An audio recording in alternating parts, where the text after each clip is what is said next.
উবাই ইবনে কাব রাদিয়াল্লাহু তাআলা আনহু থেকে বর্ণিত, তিনি বলে নবী সাল্লাল্লাহু আলাইহি ওয়াসাল্লাম একবার আমাকে যাকাতের মাল উসুল করার জন্য পাঠিয়েছিলেন। এমন সময় আমি এমন এক ব্যক্তির কাছে গেলাম, যাকাতের মাল উসুল করতে গিয়ে আমি এমন একজন ব্যক্তির কাছে গেলাম। যখন ওই ব্যক্তির কাছে গেলাম, যাওয়ার পরে বললাম নবী সাল্লাল্লাহু আলাইহি ওয়াসাল্লাম আমাকে পাঠিয়েছেন যাকাতের মাল উসুল করার জন্য। এরপরে ওই ব্যক্তি যখন শুনছে নবী সাল্লাল্লাহু আলাইহি ওয়াসাল্লাম পাঠিয়েছে, সে ব্যক্তি শোনার সঙ্গে সঙ্গে তার যত সম্পদ ছিল সব সম্পদ এক জায়গায় আমার সামনে উপস্থিত করেছে।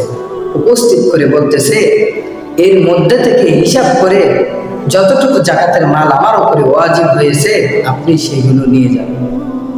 এরপরে যখন হিসাব করা হলো, হিসাব করার পরে উবাই ইবনে কাব রাদিয়াল্লাহু তাআলা আনহু বলে, আপনার উপরে যেটা ওয়াজিব হয়েছে সেটা হলো একটা উটের বাচ্চা।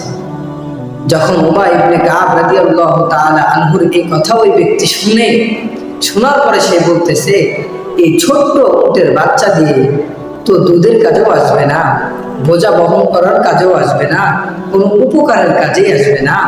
অতএব আমি এমন একটা উট দিতে চাই যেটার মাধ্যমে উপকার হবে। অতঃপর যখন সেই ব্যক্তি সে তার ওয়াজিবের চেয়ে আরো বেশি দিতে চায়, তখন উবাই ইবনে কাব রাদিয়াল্লাহু তাআলা বলে যে, ভাই, নবী সাল্লাল্লাহু আলাইহি ওয়াসাল্লাম আমাকে যেটা নির্দেশ করেছেন আমি সেটাই করতে পারবো, এর চেয়ে বেশি কিছু আমি দিতে পারবো। এরপর যখন নবী সাল্লাল্লাহু আলাইহি ওয়াসাল্লাম, সেই ব্যক্তি বললেন যে নবী সাল্লাল্লাহু আলাইহি ওয়াসাল্লামের কাছে চলেন, আপনি যদি বেশি দেন তাহলে আমাকে না দিয়ে নবী সাল্লাল্লাহু আলাইহি ওয়াসাল্লামের কাছে যান। এরপর যখন সেই ব্যক্তিকে উবাই ইবনে কাব রাদিয়াল্লাহু তাআলা আনহু তার সঙ্গে করে নবী সাল্লাল্লাহু আলাইহি ওয়াসাল্লামের দরবারে উপস্থিত হন, এরপরে নবী সাল্লাল্লাহু আলাইহি ওয়াসাল্লাম বলতেছে যে তুমি যে তোমার অতিরিক্ত দিতেছো, অতিরিক্ত সম্পদ তোমার উপরে ওয়াজিব রয়েছে, অতিরিক্ত সম্পদ দিতেছো, এটার বদলা, এটার সব তোমাকে দেওয়া হবে, এটার সবও তোমাকে দেওয়া হবে। আর দেখা যায় যে আমাদের সমাজে যাদের উপরে যাকাত ওয়াজিব হয়েছে, দেখেন সে ভাবছে যে তার উপরে একটা ছোট্ট উটের বাচ্চা ওয়াজিব হয়েছে, সেটা তো দিবে না, বরং সেটার চেয়ে আরো ভালো দিবে। দেখেন, আর আমাদের সমাজে আজ আমরা যাকাত আমার উপরে ফরজ, অথচ আমি যাকাত দিই না। যাকাতের আমার উপরে বহুত আগে ফরজ হয়েছে, কিন্তু আমি যাকাতের আমার সম্পদ হিসাব করি না। কেন হিসাব করি না জানেন?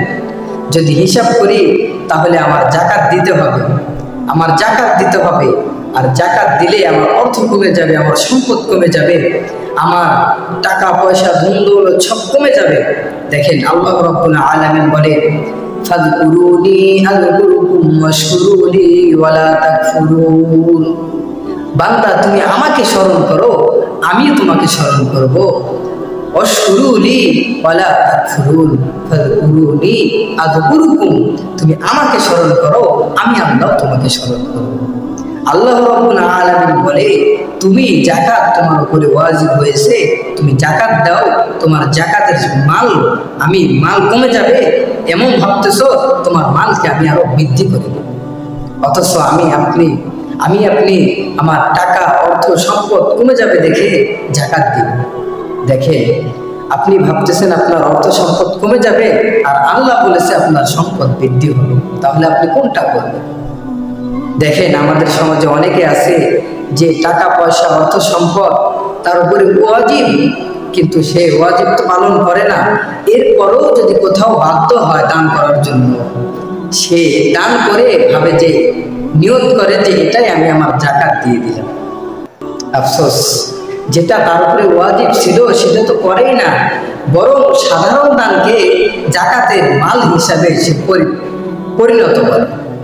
দেখেন আপনার ছোট্ট একটা জীবন চলে যাবে, আপনি যে অর্থ সম্পদ টাকা পয়সা দুনিয়াতে রেখে যাচ্ছেন, আপনি যদি এখন মৃত্যুবরণ করেন, এই সব অর্থ সম্পদ টাকা পয়সা আপনার ছেলে সন্তান, আপনার স্ত্রী, আপনার মেয়ে, আপনার ছেলে সবাই ভোগ করবে। তারা আপনার কথা কতদিন আর ভাববে?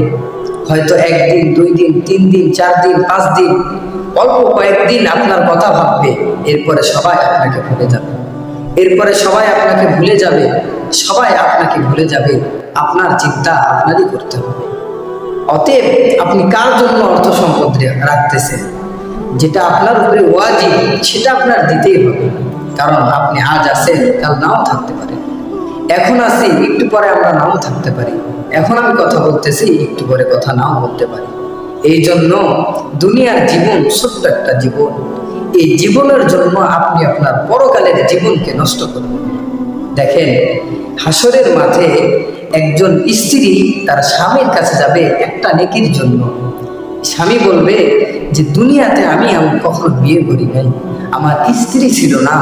একজন ভাই তার বোনের কাছে যাবে একটা নেকির জন্য। ভাই বোনের কাছে যখন একটা নেকির জন্য যাবে, বোন বলবে দুনিয়াতে আমার কোনো ভাই ছিল না।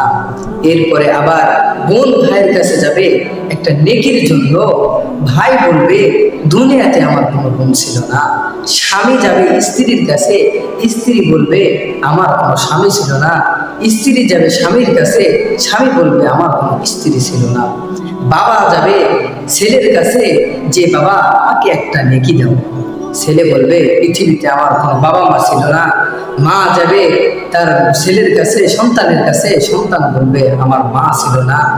আবার সন্তান বাবা মার কাছে আসবে, বাবা মাও এমন উত্তর দিবে যে দুনিয়াতে আমার কোনো ছেলে সন্তান ছিল না। দেখে আপনার আমার ছোট্ট জীবন কিন্তু শেষ হয়ে যাবে, কিন্তু পরকালের জিন্দেগি যে শুরু হবে এটা আর কোনোদিন শেষ হবে না। এটা শুরু আছে, শেষ কখনো নাই। কিন্তু দুনিয়ার জীবন শুরু আছে, শেষ আছে। দেখেন, দুনিয়াতে আসার সিরিয়াল আছে, কিন্তু যাওয়ার সিরিয়াল নেই। দুনিয়াটা কেমন দেখেন, আজ আমি আসি, কাল নাও থাকতে পারি। আমার জায়গায় অন্য একজন আসবে।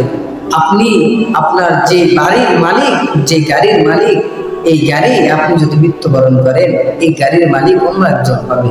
এই বাড়ির মালিক আপনি এখন জীবিত আছেন, মৃত্যুবরণ করেন, এই বাড়ির মালিক অন্য একজন হবে। তাহলে দেখেন, আপনি জাকাত না দিয়ে কাদের জন্য এই সম্পদ রাখতেছেন, কাদের জন্য এই টাকা রাখতেছেন, কাদের জন্য এই অর্থ সম্পদ রাখতেছেন? যাদের জন্য রাখবেন তারাই যখন আপনাকে কঠিন হিসাবের দিনে চিনবে না, তাহলে আপনি কাদের জন্য রাখতেছেন? রাখেন যতটুকু রাখার প্রয়োজন ততটুকু রাখেন। যেটা আপনার উপরে ওয়াজিব সেটা তো আপনার দিতেই হবে। আর সেটা যদি না দেন তাহলে আপনার আমার কঠিন অবস্থা দাঁড়াবে।